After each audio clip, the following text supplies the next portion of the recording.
नाकारण्यासाठी नाचदेवंतीसाठी आयुष्य खूप छोटे आहे.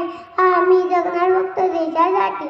सन्माननीय व्यासपीठावर उपस्थित मान्यवर, माझ्या समोर बसलेल्या सशस्त्र रक्ताच्या तरुण व तडफदार देशाच्या शिलेदारांना माझा खूप खूप नमस्कार.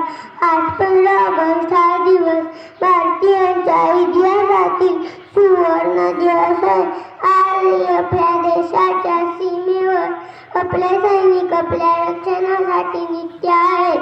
त्या स्वातंत्र्य सैनिकांना माझा सलाम. या दिवशी सगळीकडे उत्साहाचे वातावरण असते. भारतात नृत्य विशिष्ट आहे, पण भारतात खूप संमिश्र आहे. त्यावर सर्वांनी मिळून मात केली पाहिजे.